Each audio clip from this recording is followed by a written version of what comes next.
গতকাল আমার হাজবেন্ড এসে ওই যে দাদু আমাকে উচ্ছে দিয়েছিল সেই দাদুকে চারটে মনে হয় দিয়েছে। তো তারপরেও এত শশা ধরেছে গাছে। এখানে শশার ফলন, শশা কেন সব কিছুর ফলনটাই খুব ভালো।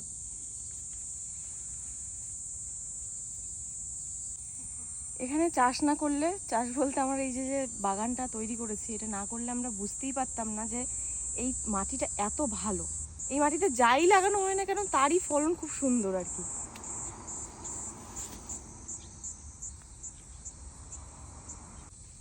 2 মাস আগে লাগিয়েছি আমি, 2 মাসও পুরোপুরি মনে হয় কমপ্লিট হয়নি। তো এত সুন্দর হয়েছে গাছগুলো। এই পুঁই শাকটা একটু দেখাও,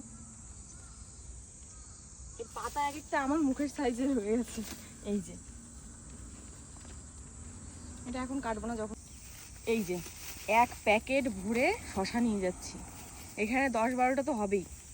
চলো, ওই সাইডে আরেকটা উচ্ছে হয়েছে, ওই উচ্ছেটা ভাবছি তুলে নেব। এখানে এক একটা টমেটোর সাইজ দেখুন, এত বড়। যদিও এটা আরেকটু পাকবে, পাকার পরে তারপরে তুলবো, এখন আর তুলবো না। ওই সাইডটাও আছে, চলো দেখি। আমার এই লঙ্কা গাছটায় দেখুন একবার কি পরিমাণে লঙ্কা ধরেছে। পাতার থেকেও মনে হচ্ছে লঙ্কা বেশি। যদিও এটা খাওয়ার এখনো যোগ্য হয়ে পারেনি, মানে কুশল আছে আর কি, এখনো তোলার মতন হয়নি। যখন তোলার মতন হবে তখন দেখাবো। এটাই না, শুধু সব কটাতেই ওরকম হয়েছে, কিন্তু এখনো বোঝা যাচ্ছে না, ছোট ছোট তো। এই দেখো, কেন বলবো না জাপানের মাটি এত ভালো। এখানে একটু উচ্ছের ফলনটা একটু দেখুন, এত পরিমাণে উচ্ছে ধরেছে, এত পরিমাণে। এই দিক থেকে তো দেখা যাচ্ছে না, এই যে এই সাইড, এই সাইড। তো আমি এই সাইডটা ভাবছিলাম পরে দেখাবো, হওয়ার পরে। তো এখন কিছু করার নেই, এই উচ্ছেটা ছেঁড়ার মতন হয়ে গেছে, তাই ভাবছি এটা কেটে নিই। কাটলাম, এই যে। আর এই সাইডটা একটু দেখো, কি পরিমাণে উচ্ছে ধরেছে না।